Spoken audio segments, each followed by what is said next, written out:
Vamos a orar ahora un momentito al Señor y pedir que en esta tarde la palabra que voy a compartir con ustedes, que llevo varios días dándole vueltas y tengo la sensación de que todavía no he logrado decir y compartir todo lo que Dios ha puesto en mi corazón. A veces dicen, un secreto profesional, que el día más triste o más bonito para un pastor no es el domingo, sino el lunes. Porque el lunes es cuando piensas en la gente que faltó, la gente que tal vez no vino al culto, cómo salió el mensaje, si dijiste todo lo que tenías que decir o se te olvidaron muchas cosas. Gracias al Señor, para mí los días lunes son días de bendición y días de victoria, ¿verdad? Como cualquier otro. Pero a veces he tenido la sensación cuando llego a casa, sobre todo el domingo, ya el lunes ya me olvido, ya pienso ya en otras cosas, ¿no? Que no dije todo lo que tenía que decir, ni fui capaz de compartir todo lo que yo a nivel personal, en mi estudio de la palabra cada día, saqué de esta porción o de cualquier otra, ¿no? Pero vamos a orar juntos, si les parece, hermanos, para pedirle al Señor que en esta tarde, este hermoso salmo del cual voy a estar hablando, toque nuestros corazones y podamos aprender todo lo que tenemos que aprender en el día de hoy. ¿Les parece, hermanos? Vamos a orar. Señor, muchas gracias, Padre, porque cada vez que abrimos tu palabra, nuestro corazón se llena de gozo y de expectativa por lo que tú nos enseñarás, por lo que tú nos hablarás a través de ella. Te pido, Señor, que el estudio, la exposición de este hermoso salmo sea de bendición para todos los que vamos a oírlo y podamos aprender e interiorizar todo lo aprendido en el día de hoy. Ayúdanos, Señor, a estar atentos, tanto a la hora de compartir como a la hora de recibir, que tu nombre sea glorificado y que en esta tarde salgamos de aquí renovados y fortalecidos en la fe, en el nombre de Jesús. Amén y amén. Me gustaría primeramente ponerles en la pantalla, en las pantallas de la iglesia, un gráfico donde hemos hecho un pequeño resumen de los 150 salmos que tenemos hoy por hoy en nuestras Biblias. Realmente el libro de los salmos no es un libro, son 5 libros. Y esos 5 libros se llaman en su idioma original Teilín. Y yo ya he dicho muchas veces que todo lo que termina en in es masculino plural. Teilín significa alabanzas. Teilá es alabanza, Teilín es alabanzas. Este es el libro de alabanzas, el himnario, el libro de canciones del pueblo de Israel, que hasta el día de hoy se siguen cantando muchos de estos salmos. Por eso es muy hermoso leerlos a menudo y memorizarlos y enseñarlos a nuestros hijos, enseñarlos a los que nos rodean, porque traen mucha bendición a nuestra vida. Hay salmos para todos los gustos. Hay salmos 100% mesiánicos, es decir, salmos que apuntan a la vida del Señor Jesucristo. Por ejemplo, un salmo que describe los sufrimientos de Cristo en la cruz, el 22. Hay salmos que son oraciones, por ejemplo, el 90, el Salmo 90, que por cierto mi suegra Esperanza se lo sabe de memoria, con la edad que tiene, es una oración que hizo Moisés. Y esa oración de Moisés la tenemos en la Biblia, ¿verdad? Señor, tú has sido nuestro refugio de generación en generación, antes que los montes nacieran y fueran formados la tierra, ¿verdad? Ese es el Salmo 90. Tenemos el más extenso, el capítulo más extenso de la Biblia, el 119, el que todos ustedes ya saben de memoria, ¿verdad? El más pequeñito, el 117, que es la letra de una antigua canción que cuando yo me convertí se cantaba mucho esa alabanza, pero ya como que se ha olvidado. Alabad al Señor, naciones todas, pueblos todos, alabadle, bendecid su nombre, ¿verdad? Tenemos el famoso Salmo 133, Inema tobu manaín shebedajin gam yahad. Mirad cuán bueno y cuán delicioso es habitar los hermanos juntos en armonía. Tenemos salmos proféticos, salmos que son quejidos, lamentos, ¿verdad? Tenemos la oración de los ancianos, la petición, el salmo de los ancianos, el salmo de las personas que ya han pasado a otra etapa de la vida. Es un salmo precioso también. Pero todos esos salmos se fueron recopilando a lo largo de la historia en diferentes periodos. Y ahí les he puesto un gráfico en las pantallas de la iglesia para que ustedes vean el proceso que experimentaron los salmos hasta poder recopilar los 150 y tenerlos en nuestras Biblias. Por ejemplo, los primeros 41 salmos, del 1 al 41, se recopilaron. No significa que se escribieron, pero que se recopilaron en la época del rey David. Porque hay algunos de esos salmos que son antes de la época del rey David. Por ejemplo, el que les cité a continuación, el 90, que es de la época de Moisés. Pero esos 41 primeros salmos se recopilaron, se reunieron y posteriormente se añadieron al libro de los salmos en la época del rey David. Otros salmos, por ejemplo, del 42 al 72 y del 73 al 89, se recopilaron en los tiempos de esos dos grandes reyes de Judá, los reyes del sur. Estos dos reyes fueron extraordinarios, Ezequías y Josías. Ezequías fue aquel rey que decidió meter el agua por debajo de Jerusalén para que si fuera sitiada, si los enemigos atacaban Jerusalén, no les cortaran el suministro de agua y se murieran de sed, esperando fuera los enemigos que Israel se rindiera. Todavía ese túnel subterráneo, esos túneles, mejor dicho, porque son varios, que llevan el agua por debajo de Jerusalén, todavía hoy en día se pueden visitar. Son los túneles que conectan la antigua ciudad de Jerusalén con el famoso estanque de Siloé. Y uno de ellos todavía recoge agua de lluvia y se puede pasar por él, incluso mojándose, el otro no. Y el rey Josías fue un rey muy utilizado, un hombre, un instrumento tremendo en las manos del Señor. Fue aquel rey que cuando le dijeron hemos descubierto el libro de la Torá, el libro de la ley en el templo que estaba abandonado, hace una serie de reformas extraordinarias que hacía muchísimo tiempo que Israel las necesitaba. Luego tenemos, por ejemplo, del Salmo 90 al Salmo 106 y también del 107 al último, al 150, tenemos esos salmos que se recopilaron en el tiempo de Esdras, el sacerdote, y de Nehemías, aquel copero, ¿se acuerdan? Que vivían en el palacio del rey y que es el instrumento que Dios utiliza para la restauración física, la restauración de los muros y también del templo de Jerusalén. Y Esdras fue el instrumento para la restauración espiritual del pueblo. Porque una cosa es que tú seas restaurado en tu economía, en lo natural, sea economía, sea salud, sea familia, que está bien, Dios también está interesado en restaurar esas áreas de tu vida. Y otra cosa muy distinta es la restauración espiritual de una vida. Tú puedes ser restaurado, digamos, en tu economía, pero no significa de que hayas sido restaurado en lo espiritual. Y si quieren ver un ejemplo claro de lo que estoy diciendo, vayan, por ejemplo, al famoso libro de Ezequiel, en el capítulo 37, cuando el Señor le dice a Ezequiel, ven que te voy a enseñar algo, y lo lleva al cementerio más antiguo del mundo, que está al este de Jerusalén, en el Monte de los Olivos, cementerio que tiene más de 3000 años, que se puede visitar hoy en día, que se conoce, bueno, el nombre que le dan los judíos hoy en día es el Bet Hayim, que es la casa de los vivos, pero realmente era el valle de los huesos secos, porque es un valle lleno de huesos, un valle lleno de muertos. Y el Señor, estando él en Babilonia, le muestra ese valle, ese cementerio, y le dicen, ¿tú crees que estos huesos vivirán? ¿Tú crees que volverán a la vida estos huesos secos en gran manera, que en algunos casos hay años y años que están ahí enterrados? Y el profeta Ezequiel le dice al Señor, yo no sé, Señor, lo que va a pasar con estos huesos, con estos muertos. Y el Señor le dice, predícales, profetízales a los huesos. Y dice que mientras les predicaba, comenzaron a levantarse esos huesos y se formaron cuerpos humanos, seres humanos, con piel, con tendones, con miembros, con cuerpos. Pero dice que eran como muertos vivientes, les faltaba el espíritu. No se movían, estaban ahí quietos como zombies. Y el Señor les dice, les falta el espíritu, profetiza, habla para que el espíritu entre en ellos.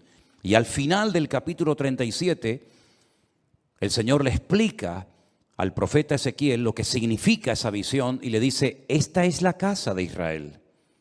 Estos son los hijos de Israel, que van a experimentar un resurgir como pueblo, como nación, una restauración nacional, que en los tiempos de Ezequiel, era impensable, pero que nosotros sabemos que se ha producido en el siglo XX, en mayo de 1948, los huesos secos, esparcidos por todas las naciones de la tierra, se levantaron en un solo día como pueblo, y ahí están, con su himno, con su bandera, con su tierra, con su capital.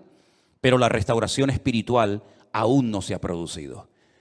Todavía falta la restauración más importante del pueblo de Israel, y es la restauración espiritual que se va a producir cuando ellos reconozcan a Yeshua HaMashiach como el verdadero Mesías, Mesías que traspasaron, Mesías que rechazaron, pero que verán algún día que era el verdadero Mesías.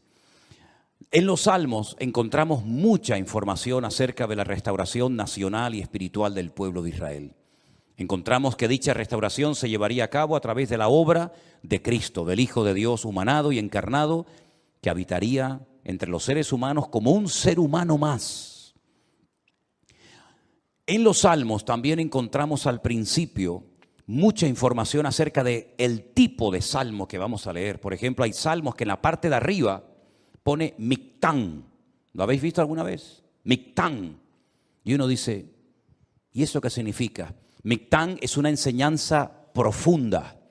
Un salmo que ponga arriba como título Mictán es una enseñanza a tener en cuenta.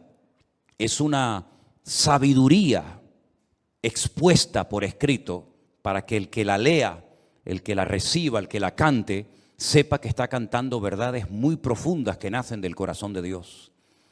Hay salmos que, por ejemplo, pone Salmo de Segilot, y significa que es un salmo que se tenía que tocar con instrumentos de cuerda, porque no todos los salmos se tocaban con instrumentos de cuerda, había otros que eran de percusión y otros de viento.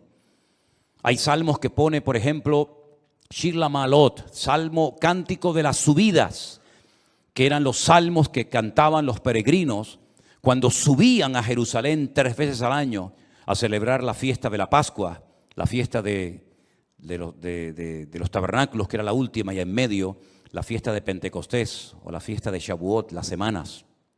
Y también algunos creen que había escalones en el templo de Jerusalén donde se ponía el coro, y esos salmos de las subidas desde allí los cantaban. Pero en este salmo, si ustedes lo pudieran ver en hebreo, al principio pone Mitzmor, y la palabra Mitzmor significa que es un salmo que hay que cantarlo. Nosotros como cristianos no tenemos esa costumbre, lamentablemente, porque el salmo nos indica que este salmo habría que cantarlo desde el versículo 1 hasta el último versículo, hasta el versículo 5. Nosotros lo hemos leído, pero realmente es un salmo que, según las instrucciones que Dios nos da, tendríamos que haberlo cantado. Y es la mejor manera de aprender capítulos enteros de memoria de la Biblia, poniéndole música. Y es la mejor forma de aprender, ya digo, capítulos y capítulos enteros de la Biblia. Ahora, el Salmo 127, que es el que se leía en esta tarde, si ustedes buscan su Biblia, empieza diciendo que si el Señor, el Eterno, Jehová, como dice la versión Reina Valera, no edifica la casa, en vano trabajan los que la edifican. Tenemos que explicar brevemente a qué se está refiriendo el autor de este salmo, que pudo ser David, que le escribió un salmo, una enseñanza a su hijo Salomón, o como opinan otras personas, pudo ser un salmo que lo escribió Salomón con una enseñanza que heredó de su padre, el rey David. Sea como sea, la declaración que hace el versículo 1 es muy interesante. Si Dios, el Eterno, nuestro Creador, no edifica la casa, en vano trabajan los que la están edificando. El sueño de David, que nunca lo vio cumplido, era construir un templo para su Dios. Dios nunca le dijo a David que lo hiciera, pero nació en el corazón de David el anhelo, el deseo de tener una casa, un templo, sobre todo para que el arca de la alianza, que tenemos ahí en la entrada de la iglesia como una réplica, para que ustedes pudieran ver el tamaño original que tenía el Arca de la Alianza en aquellos tiempos, en vez de estar debajo de una lona, debajo de una tienda de campaña, pudiera estar en un templo bonito, grande, bien decorado, espacioso, etcétera, etcétera. Ese era el sueño de David, pero nunca lo vio cumplido, porque el profeta Natán le dijo que él no tenía el aval, el respaldo de Dios, el permiso del Señor para construir dicho templo. Ese templo solamente podía ser levantado en un lugar, no podía ser levantado en cualquier parte, sino encima de lo alto de un monte llamado el monte Moriah.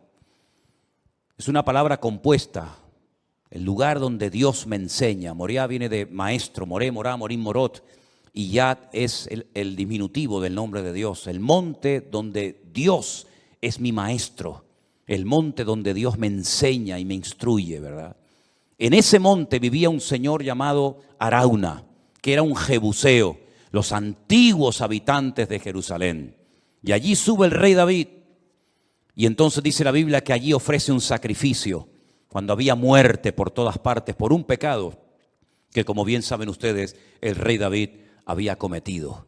Allí él presenta un sacrificio en el mismo monte y en el mismo lugar donde tiempo atrás el famoso patriarca Abraham, el amigo de Dios, había subido con su hijo Isaac para sacrificarlo sobre un altar, pero el Señor lo detuvo y le dijo: no lo hagas. Todavía ese altar, esa roca enorme que es tan grande como esta plataforma o más, todavía está allí.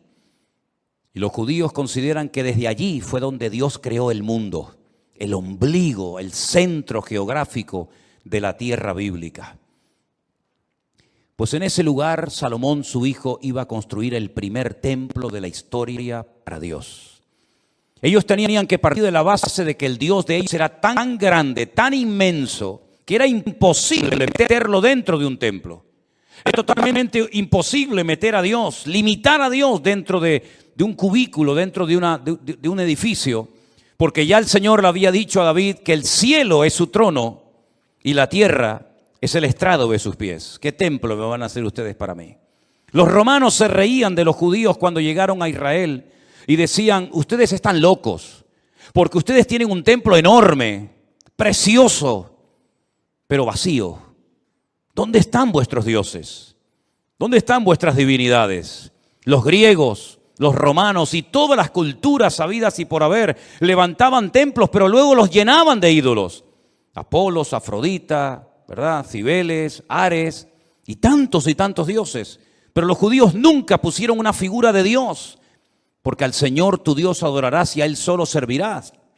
Y en los famosos 10 mandamientos, el Señor prohibía la fabricación de imágenes de talla. Por lo tanto, era un templo vacío, pero en lo más recóndito, en lo más oculto del templo, estaba un lugar que nosotros lo llamamos el lugar santísimo, donde estaba el Arca de la Alianza. Y Salomón iba a poder construir ese templo con la ayuda de miles y miles de personas.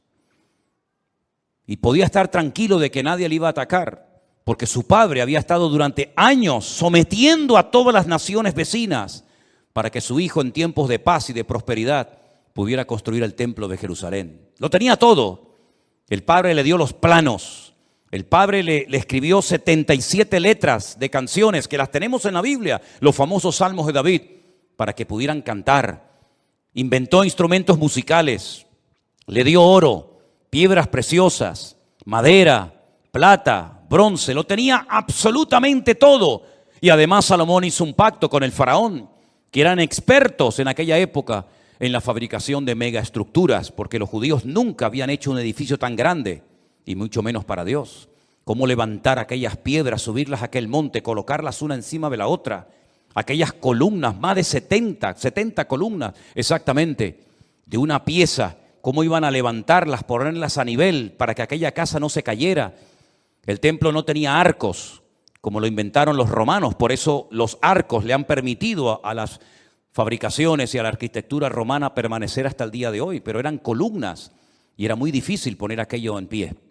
Hay, por ejemplo, en la ciudad de Jerusalén, en un lugar donde yo he llevado a algunos hermanos alguna vez, una columna entera que es como de aquí al fondo de la pared, que se quebró y allí la dejaron, y han pasado 2000 años y todavía aquella columna sigue allí. Él hizo un pacto con el faraón, se casó con su hija, hizo un pacto de no agresión. De hecho, su hija se murió en Jerusalén y ahí en el torrente de Cedrón hay una pirámide pequeñita, recordando que allí está enterrada una mujer de origen egipcio, porque ella murió en Jerusalén. Y el faraón le ayudó a construir aquel hermoso templo. Pero Salomón sabía perfectamente que él podía tener el oro, la plata, los albañiles, los carpinteros, los canteros, absolutamente todo. Incluso había naciones que todos los años le traían, curiosamente, 666 talentos de oro. Multiplique 666 por 45, era una barbaridad de kilos de oro para ayudarle. Venían personas de todos los continentes de la tierra, unos le traían marfil, otros le traían diamantes, otros le traían de todo. Pero él sabía que aunque lo tenía humanamente hablando todo, sin el respaldo, sin la ayuda del Señor, aquel templo nunca se iba a poder levantar. Y aquí hay una primera lección que tenemos que interiorizar nosotros como cristianos en el día de hoy. Nosotros nos podemos esforzar mucho y de hecho el esfuerzo forma parte de la vida cristiana. Esfuérzate y sé valiente, le decía el Señor a Josué, ¿verdad? Josué capítulo 1. Esfuérzate y pelea, le decía el apóstol Pablo a Timoteo. Pero por mucho que nos esforcemos, por mucho que trabajemos, por mucho que madruguemos o por mucho que trasnochemos, sin el respaldo, sin el favor de Dios, todo lo que hagamos nos sirve absolutamente para nada. ¿Cuántos dicen amén?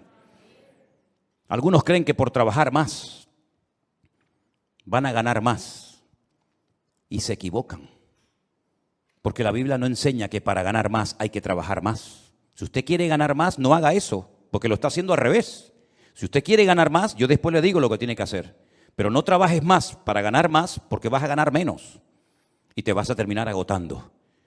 Porque la Biblia dice en el Salmo que hemos leído que si el Señor no edifica la casa, en vano, y esa palabra en vano, esa expresión en hebreo, en vano, significa para que no llegues al agotamiento físico y mental. ¿Qué les parece? Para que no llegues a un momento que digas, ya no aguanto más, estoy reventado, estoy cansado. Llego el fin de semana, quiero descansar y el lunes voy igual de cansado, peor. Y vas acumulando cansancio y durante la noche no duermes. Cuando dice el Salmo 27 que una de las bendiciones de Dios es poder dormir tranquilamente por la noche. Dice que a sus amados el Señor les dará el sueño. Y hay muchas personas que darían cualquier cosa con tal de poder dormir en paz, como nosotros, los hijos de Dios, que hemos aprendido a depender y a descansar en el Señor, podemos dormir en paz. ¿Cuántos dicen amén? No sé por qué nos han hecho últimamente a Elena y a mí una pregunta, me la hacen de vez en cuando, por internet, por WhatsApp, por correos, incluso hasta en persona. ¿Ustedes están durmiendo bien? Y preguntamos, ¿y por qué nos hacen esa pregunta?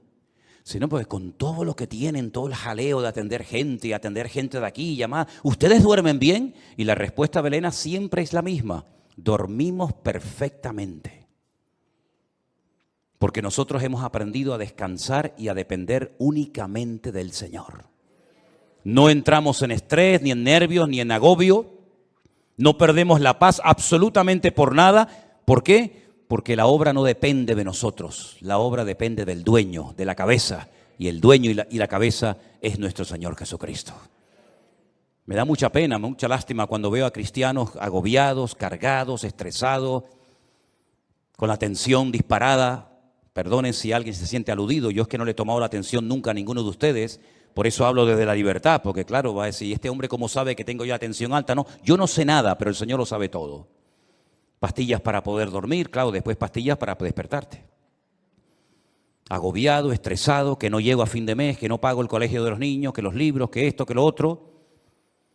Y yo he cumplido recientemente 60 años. No me da ninguna vergüenza decirlo, al contrario, estamos orgullosísimos de los 60 años que tenemos.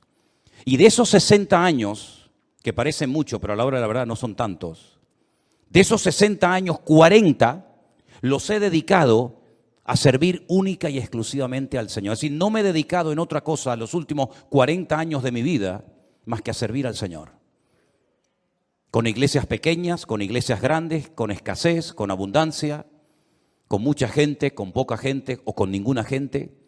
Y en estos últimos 40 años, si algo hemos aprendido, sobre todo en este último año, es que Dios es galardonador de los que le buscan. Y cuando más difícil estaba todo, y cuando humanamente hablando era imposible que esto siguiera adelante, el Señor sin manos nos dio una cachetada de amor, mostrándonos y enseñándonos que Él es el que edifica su casa y su obra, y no nosotros. A mí me llama mucho la atención que este verbo, edificar, es exactamente el mismo que emplea el Señor Jesucristo cuando hace referencia a lo que Él iba a hacer. Edificaré mi iglesia. Su padre en Génesis capítulo 1 nunca empleó el verbo baná o boné, que es construir, sino el verbo bará, que se parece, pero no tiene nada que ver una cosa con otra. Bará es un verbo que solamente aparece en la obra creadora de Dios. Cuando dice la Biblia que en el principio creó, ese verbo creó es bará y significa crear de la nada. Este púlpito está hecho de un material llamado metacrilato.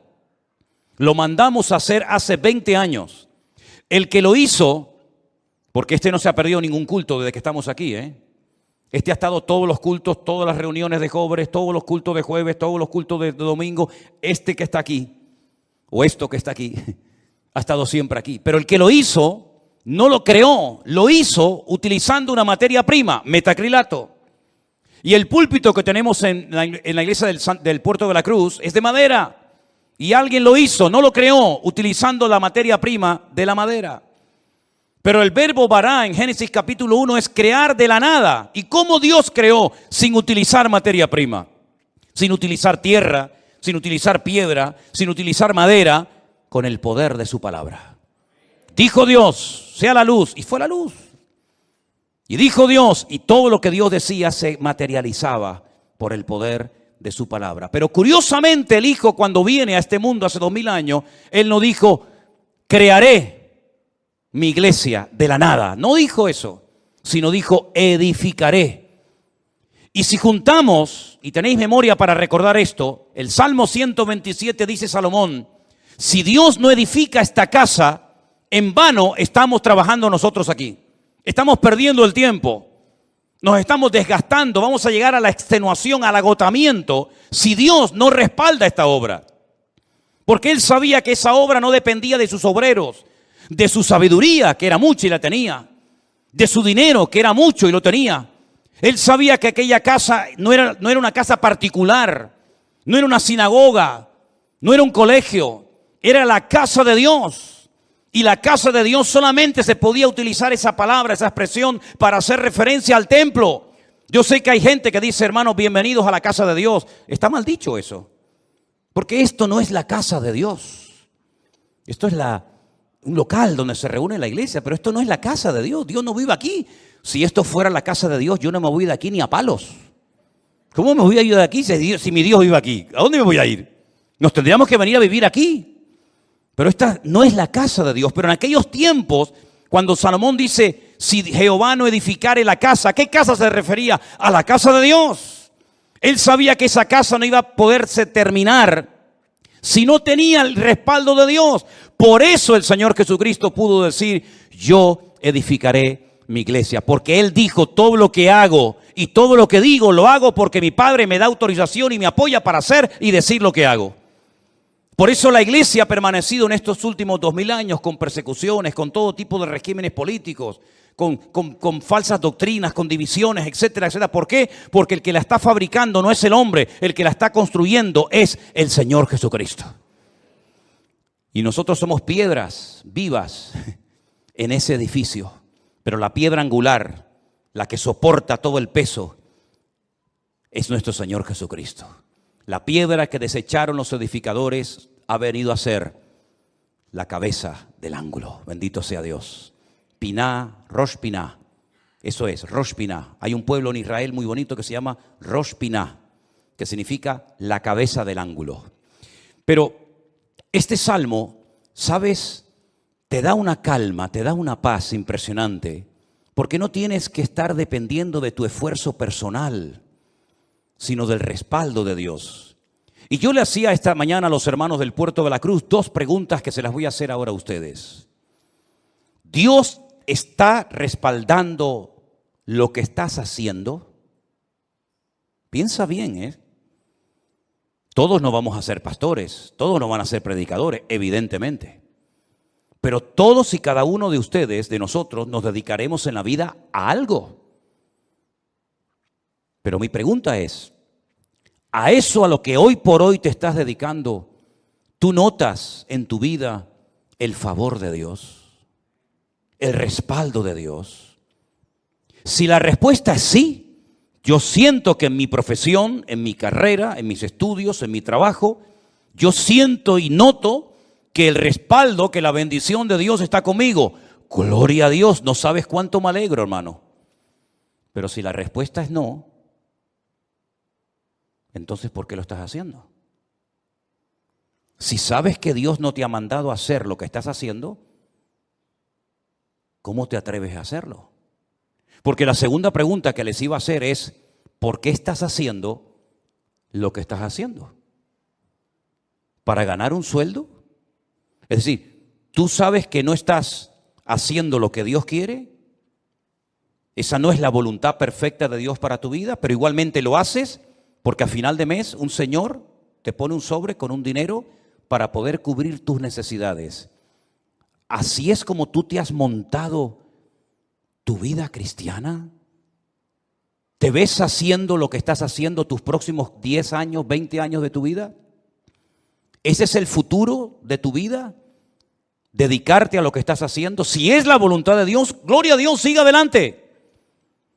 Pero como la vida es tan corta y cuando te des cuenta pasó, ¿cómo hay creyentes que se han dedicado toda la vida a hacer lo que saben que no era la voluntad de Dios perfecta para ellos, pero al fin y al cabo lo hacían para al final de mes recibir un sobrecito con un hueso que te daba un señor que le sobraba de todo, que a veces no te pagaba lo que tú merecías por haber trabajado tanto, pero dependías de él hasta para poder poner un poco de gasolina a tu coche o comprar una compra, hacer una compra en un supermercado? Para eso murió el Hijo de Dios en una cruz, para que viviéramos como la gente del mundo, sin marcar una diferencia y sin demostrarle al mundo que Dios nos enseñó a nosotros en su palabra un estilo de vida diferente. Yo te voy a confesar algo que probablemente es la primera vez en mi vida que voy a decir en público. Yo no sé si en algún momento, en alguna iglesia, en alguna predicación, desde los 19 años que estoy sirviendo al Señor, yo he dicho alguna vez esto que voy a decir ahora. Esto sería como dicen en televisión, esto es una primicia. ¿Tú sabes cuál era la preocupación, la gran pregunta que yo tenía en el tercer año de escuela bíblica, de seminario, cuando yo estaba a punto de salir? ¿Sabes cuál era mi pregunta? ¿De qué voy a vivir? Porque yo no quería volver a la casa de mis padres.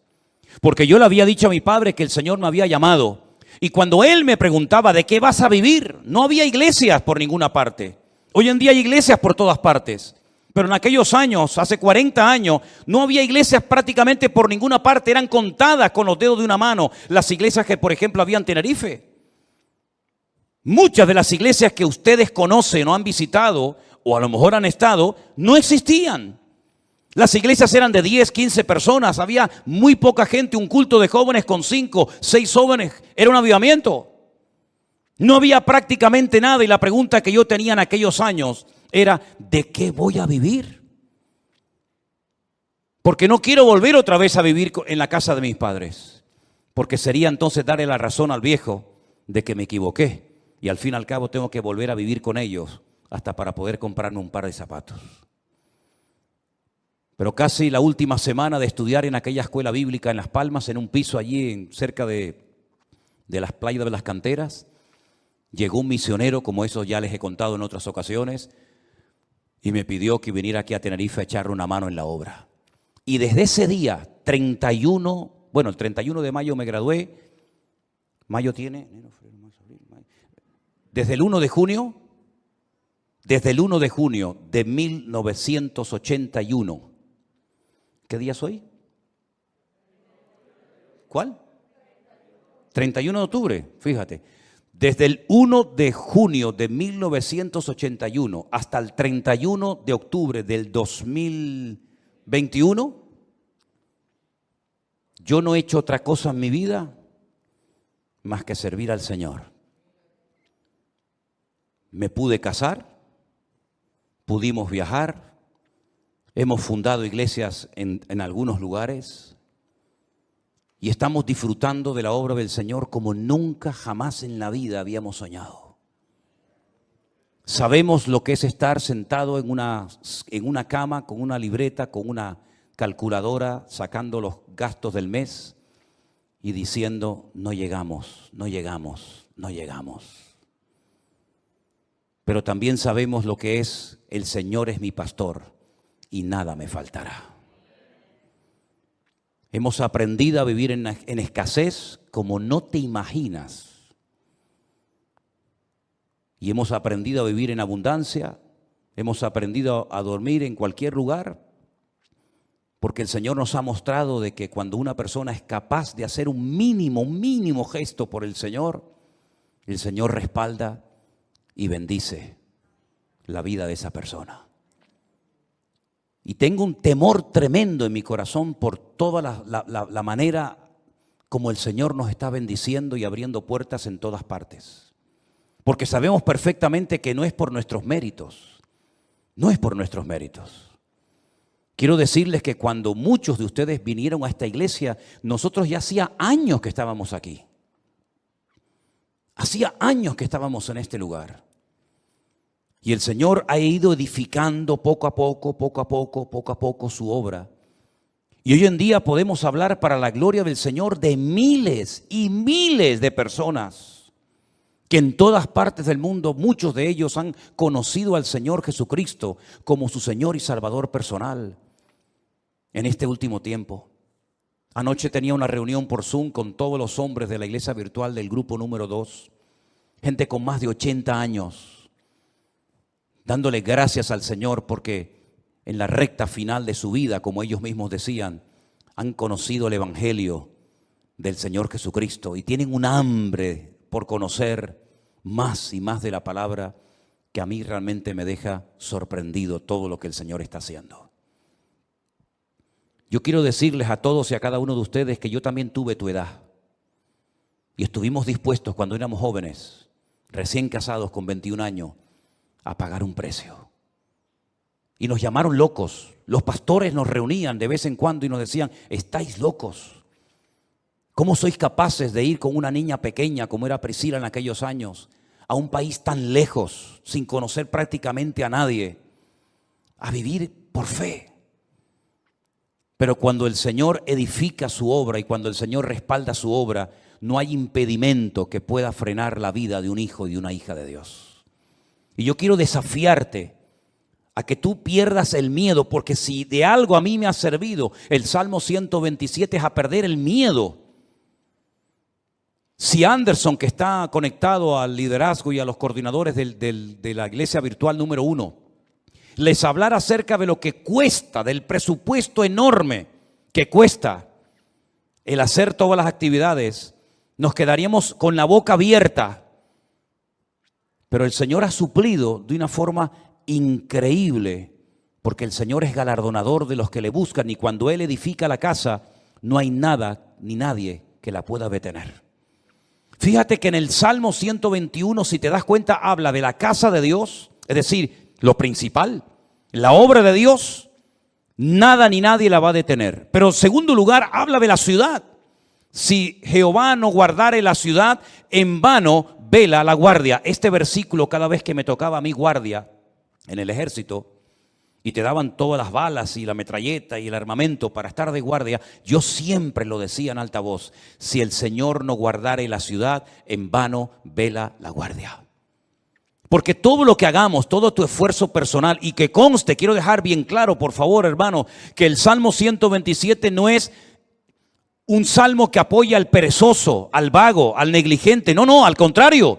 El esfuerzo forma parte de una vida cristiana normal. Pero todo nuestro esfuerzo, nuestro sudor, nuestro trabajo no sirve de nada si el Señor no respalda lo que estamos haciendo para Él. Absolutamente de nada. Luego es un golpe al ego del hombre, porque la gloria no me la llevo yo. Yo he sido el que he edificado, como decía Salomón, Nabucodonosor, ¿se acuerdan? Yo fui el que levanté la gran Babilonia. Y al final tuvo 7 años viviendo en un monte como un animal, para que el Señor pudiera arrancar de su corazón la arrogancia y el orgullo. Porque una persona arrogante, acomplejada u orgullosa no es digna de estar sirviendo al Señor. Una persona con orgullo, una persona que se le sube a la cabeza lo que tiene, lo que es o lo que hace, es una persona que no está capacitada para estar al frente de una obra. Por eso a mí me da alegría ver al hombre más sabio de la tierra, a uno de los hombres más ricos del mundo, como era Salomón, que cuando la reina de Saba vino y lo visitó, le dijo: lo que me contaron no es ni el 1% de lo que ven mis ojos.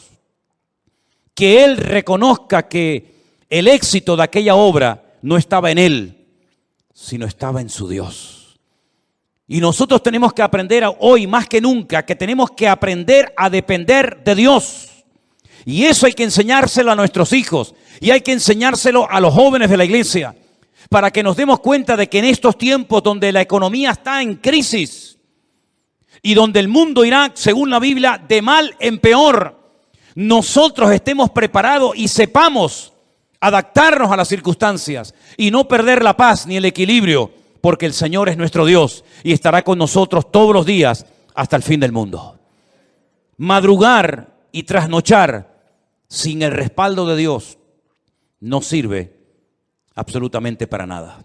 El Salmo 127 es un salmo donde el Señor nos muestra que cuando dependemos de Él podemos estar tranquilos. Y mire lo que dice: por demás es que os levantéis de madrugada y vayáis tarde a reposar, por demás, y que comáis pan de dolores, pues que a su amado dará Dios el sueño. Y ahora yo te pregunto a ti, ¿y ustedes cómo duermen?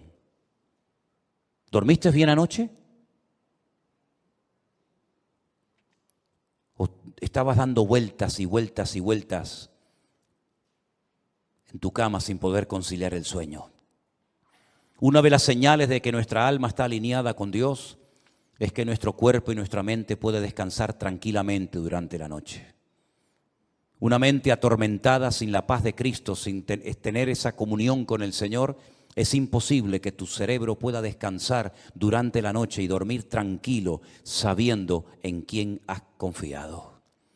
Fíjate lo inútil que es rodearse de cosas o de personas para que te protejan y para que te ayuden cuando no está el Señor controlando tu vida, tu economía, tu matrimonio, tu ministerio, tu iglesia, etcétera, etcétera. Por mucha gente que te rodee, por muchos amigos que tengas, por mucha economía que tengas, no sirve absolutamente de nada. Y te voy a poner un ejemplo tremendamente gráfico para que veas lo inútil que es rodearse de personas creyendo y confiando en ellos en vez de confiar y descansar en las promesas del Señor. ¿Os acordáis de Saúl? ¿Sabéis quién era Saúl? Sí, ¿verdad? El primer rey de Israel. Estaba obsesionado con matar al rey David o con el joven David. El rey en aquella época dormía en el centro del campamento. Se hacían círculos concéntricos de soldados alrededor del rey, de tal manera que si saltabas uno de esos círculos de protección, automáticamente en el segundo caías. Es como en las cárceles. ¿Veis que hay como un muro alambrado que si logras saltarlo, te encuentras a continuación otro y te quedas entre muro y muro, ¿verdad? En muchos bancos en la península, aquí en Canarias no se ve, pero en muchos bancos en la península tocas un timbre, te abren una puerta, entras, se cierra detrás de ti y la otra no se abre hasta que se cierre la anterior, para que así te quedes entre una y otra. El rey Saúl dormía rodeado de centenares de soldados y de su guardia personal en el centro del campamento. David una noche bajó de las montañas y atravesó el primer círculo, el segundo, el tercero y hasta el mismo lugar donde estaba el rey Saúl dormido. Cogió la lanza del rey Saúl, subió a lo alto de una montaña y cuando estaba lejos comenzó a gritar: Abner, Abner, ¿qué haces? ¿Qué forma de proteger al rey es esa? Mira lo que tengo en la mano. He llegado hasta la misma presencia del rey Saúl, al que supuestamente tú tienes que estar cuidando. Te has quedado dormido. No has cumplido con tu deber. Y ahí hay un ejemplo gráfico de cómo un rey rodeado de cientos de soldados que se quedan dormidos. Ahora puedes entender lo que dice el Salmo 127. Si el Señor no vela y cuida y protege a la ciudad, en vano vela la guardia. Todos se van a quedar dormidos espiritualmente hablando en estos últimos tiempos. Los políticos se van a quedar dormidos y no van a saber discernir el mundo espiritual. Los bancos se van a quedar dormidos y van a ser esclavos del próximo sistema mundial de economía. Los religiosos se han quedado dormidos hace siglos y son incapaces de discernir los tiempos y las ocasiones. Y la iglesia no puede entrar en ese juego. Por eso dice el apóstol Pablo: es tiempo de despertarnos del sueño. Despiértate tú que duermes y te alumbrará Cristo. Hay un sueño, ¿verdad?, profundo que experimentó Adán. Pero fue un sueño que Dios produjo para que no le estorbara en la obra que el Señor estaba haciendo. Pero hay otro sueño de tipo espiritual que te adormece el alma, que atonta tu espíritu, que ciega tu entendimiento y que cauteriza tu conciencia y que te impide reconocer que a veces lo que estás haciendo no es la voluntad de Dios. Es un juguete, un entretenimiento del sistema faraónico del mundo que te da todo a cambio de nada. Y al final de tu vida no has hecho nada y te has creído que Dios estaba respaldando tu obra, tu ministerio, tu imperio, tu reino, pero has tirado por la borda tu vida y te has bajado a lo profundo del barco mientras había una tormenta arriba. Tú te has quedado dormido y en vez de actuar marcando una diferencia, dejaste que el mundo te marcara y te manipulara a ti. Por eso, mis queridos hermanos, el Salmo 127 es de sacudir nuestras conciencias y despertarnos ante la realidad. ¿Qué estoy haciendo con mi vida? ¿Qué estoy haciendo con mis recursos? ¿Qué estoy haciendo con mi tiempo? ¿Qué estoy haciendo con mi juventud? ¿Qué estoy haciendo con los dones y talentos que Dios me dio? ¿Qué estoy haciendo en definitiva? Porque si lo que estoy haciendo no tiene el respaldo de Dios, ¿para qué lo sigues haciendo? ¿Es que acaso el Señor no dice en su palabra: el justo por la fe vivirá? ¿O es que eso solamente eran unas palabras bonitas que Martín Lutero en esta época del año, hace muchos siglos atrás, sacudió su conciencia, le hizo reconocer y recapacitar que el sistema religioso en el que estaba envuelto estaba envenenado y corrompido? Son unas palabras bonitas de un profeta del Antiguo Testamento que sí, quedaron muy bien, pero que hoy en día no tienen ningún efecto. Eso funciona, es realmente así, eso es real. ¿Funcionan las promesas de Dios? Te pregunto, hermano. ¿Funcionan sí o no las promesas de Dios en tu vida? ¿Te fías de Dios? ¿Crees que Él te puede sanar, que te puede prosperar, que te puede bendecir? Pues te voy a dar algunas pinceladas para que empieces a entrar en una dimensión diferente en cuanto a tu relación con Dios. Primero, hay ciertas y determinadas cosas que hay que pelearlas y lucharlas en el campo de batalla. Goliat no se iba a ir por el hecho de que estaba frente a él el ejército de Israel. Al contrario, el ejército de Israel le atraía, porque la luz atrae a los mosquitos. Ellos no tuvieron que ir a buscar a Goliat. Goliat los encontró a ellos. Y aunque Goliat estaba en aquel lugar y se sabía que iba a ser derrotado porque allí estaba el hombre de Dios, David. Para Goliat era un atractivo estar en aquel lugar, como es un atractivo para muchos el conquistar a tus hijos, o romper tu matrimonio, o derrotar tu ministerio. ¿Por qué? Porque tú tienes luz, tú proyectas luz. Hay una gracia de Dios, hay algo de Dios en tu vida que al enemigo lo atrae. No tienes que buscarlo, él te va a encontrar. La luz atrae a los mosquitos. Si no, vete al campo y enciende una luz para que veas cómo enseguida vienen los bichos. Y si nosotros verdaderamente somos luz, vamos a atraer a ciertas y determinadas cosas. Y por eso la Biblia dice que hay que pelear, pero ¿pelear qué? La buena batalla, porque hay batallas que no las pelees porque vas a morir. Como Jonatán se fue a pelear una batalla que no tenía que haber ido nunca y murió. Pero Pablo dice, yo he peleado la buena batalla. ¿Estás peleando la buena o la mala batalla? Porque la buena te dará la corona de vida, la recompensa del Eterno. Pero la mala te quitará la vida, tu familia, tu esposa, tus hijos, y perderás el galardón de Dios. Hay bendiciones que vienen por pelearlas. La tierra está delante de vosotros, pero ahí están los filisteos, los amorreos, los cananeos, los jebuseos, los amonitas, los moabitas. Ir y pelear contra ellos. Y tuvieron que pelear y jugarse la vida y derramar sangre y tener heridas y cicatrices en el cuerpo para conquistar la tierra. Porque hay ciertas y determinadas bendiciones, claro, tú tienes que saber cuáles, que tienes que conseguirlas peleando la buena batalla en el nombre del Señor. Pero hay otros milagros que no vienen por pelear, sino simplemente por decir gracias por esta situación que estoy atravesando en mi vida. Cuidado, no solamente es una palabra mágica, gracias y ya viene el milagro, no. Es una actitud, es una edificación interior de tu alma producida por la obra del Espíritu Santo en ti. Y cuando tu corazón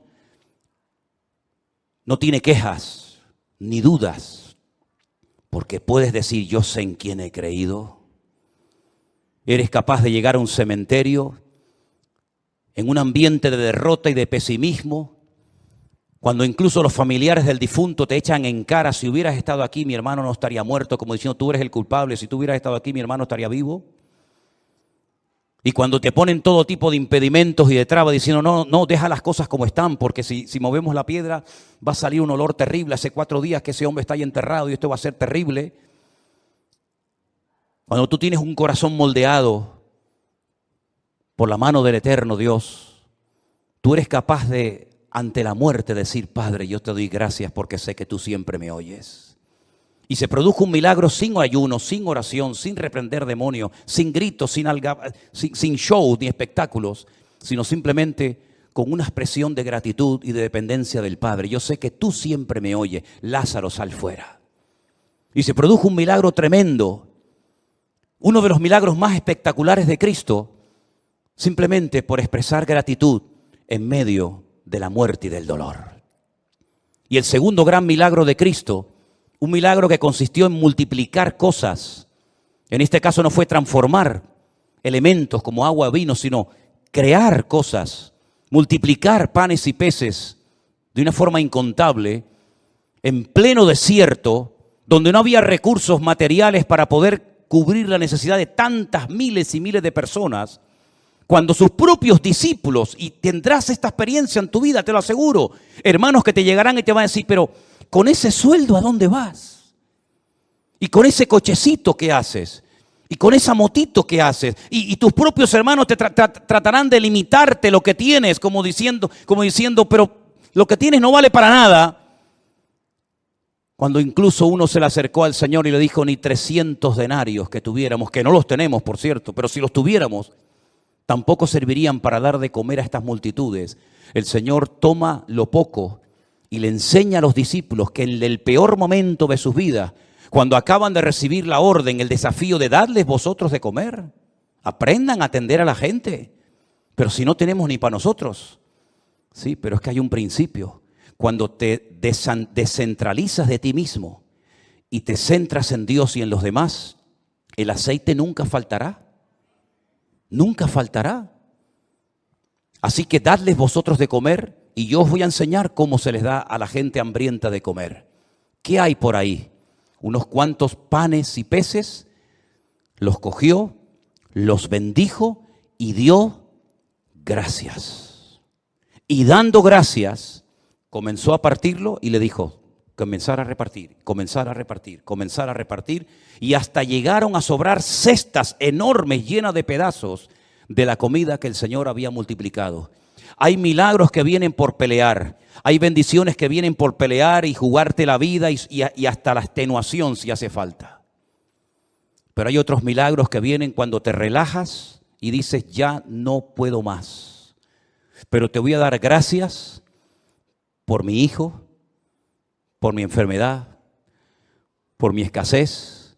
Te voy a comenzar a dar gracias y voy a comenzar a gozarme en lo que no entiendo.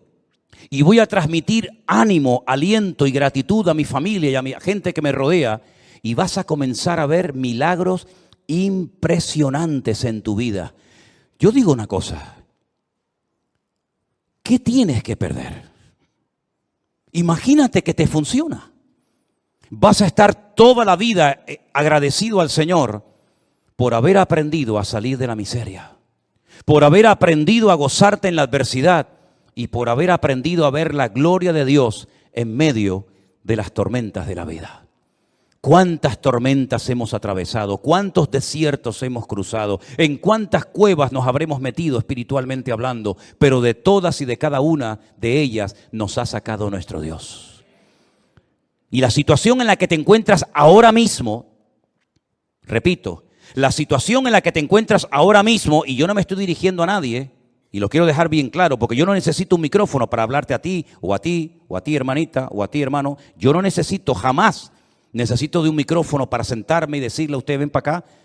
Yo le estoy predicando a toda la iglesia, pero creo que en este momento el Señor me está utilizando para decirte esto.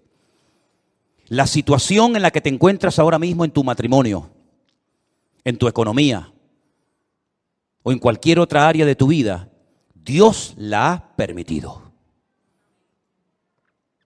Porque lo que tienes que aprender no lo vas a aprender riendo ni saltando, sino llorando y sufriendo. Porque lo que se aprende llorando no se olvida nunca. Lo que se aprende en el dolor y en el sufrimiento no se olvida jamás en la vida. Por eso hay dolores que son una bendición. Y por eso el Señor ha permitido que todos y cada uno de nosotros, con sus respectivas circunstancias, hayamos llegado a un punto en nuestra vida, con la edad que tienes, con la familia que tienes, con los hijos que tienes o no tienes, para que aquí le preguntes hoy al Señor, Señor, cuento con tu favor cuando mañana vaya a la calle a buscarme la vida en mi trabajo. Si eso es lo que Dios tiene planeado para ti, adelante, hermano, sal como un león, no como una gallina. Sal como un león, contento, triunfante. Sal de tu Getsemaní con el corazón recién quebrantado y roto. Pero sal de tu Getsemaní diciendo, el Señor está conmigo como poderoso gigante. Pero no se te ocurra salir de tu desierto. No se te ocurra salir de tu Getsemaní sin la bendición y el respaldo de Dios. Porque entonces habrás perdido tiempo, habrás perdido recursos. Y no habrás conseguido absolutamente nada. Déjate de lloriquear y pórtate como un hombre. Déjate de lloriqueos absurdos y ridículos y de levantar pena y compasión. Lo que tienes que meterte es en tu huerto de Getsemaní y aprender a derramar tu alma delante del Señor. Y no se te ocurra salir de ahí hasta que le hayas dicho, no se haga mi voluntad, sino la tuya. Porque hasta ahora lo que hemos querido es que se hiciera nuestra voluntad. Pero Dios el año pasado nos paró los pies a todos y nos dijo, a partir de ahora, lo que se va a hacer en mi casa y en mi iglesia es mi voluntad. Porque lo que yo quiero edificar, lo quiero edificar a mi manera, con mi estilo, con mi forma, y no con la forma y el estilo que me marcan ustedes.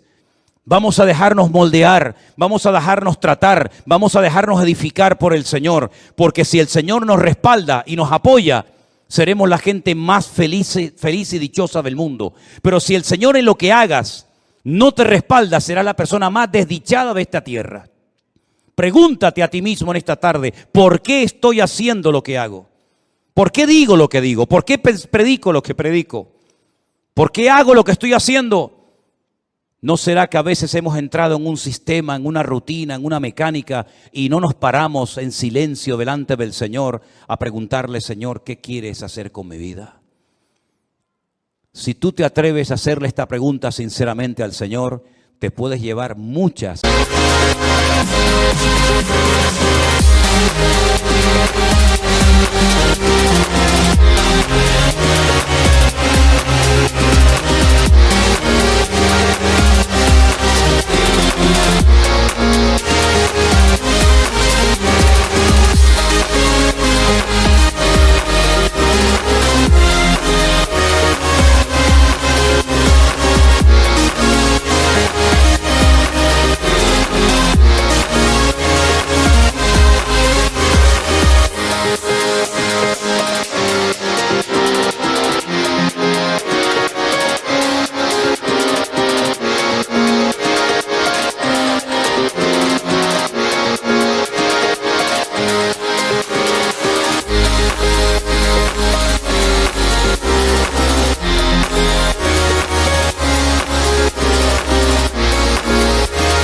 muchas sorpresas agradables.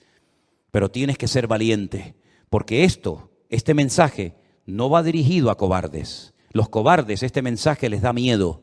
Los cobardes se enfadan, porque el enfado es la careta del cobarde. El enfado es el disfraz que utiliza la persona que en lo más profundo de su corazón tiene una inseguridad tremenda y no aprende a depender del Señor. Pero nosotros hoy estamos a cara descubierta ante la presencia de nuestro Dios y Él quiere hacer un milagro y un cambio en tu vida, pero deja que el Señor haga lo que quiera con tu vida. ¿Cuántos dicen amén? Cierra tus ojos ahí donde estás, mi querido hermano y hermana, y recuerda estas palabras, apréndetelas de memoria.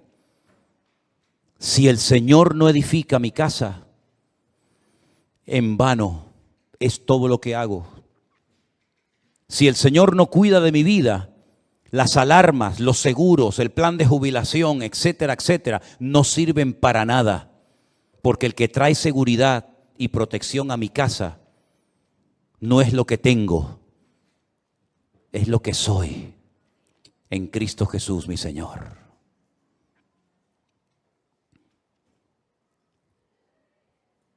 En esta tarde, Señor, hemos escuchado tu palabra atentamente y hemos reflexionado acerca de nuestra vida, de nuestra existencia. Y queremos pedirte en esta tarde, Señor, ayúdanos a depender 100% de ti, Señor. No confiamos ni creemos en nuestra experiencia, ni en nuestra fe, ni en nada, sino solamente en ti. Y por eso yo te ruego, Señor, que en esta tarde este salmo sea una base, un fundamento sobre la cual comencemos a trabajar y a edificar nuestra vida de hoy en adelante. Señor, edifica tu iglesia como tú quieras. Guarda tu iglesia como tú solamente lo sabes hacer. Y cuida de la vida de nuestros hijos, porque son las flechas, son las saetas que tú nos has dado para demostrarle al mundo que nuestra fe no muere con nosotros, sino que se la hemos traspasado también a nuestros hijos, a nuestra descendencia, para que tu nombre sea conocido en todas las naciones de la tierra. Guárdanos, Señor, en esta semana. Úsanos como nunca antes lo habías hecho. Y renueva nuestras fuerzas y danos sabiduría y de tu gracia, para que podamos en el nombre de Jesús glorificarte en todo lo que hagamos y en todo lo que digamos, en el nombre de tu amado Hijo Jesús. Amén y amén. Nos ponemos de pie, queridos hermanos.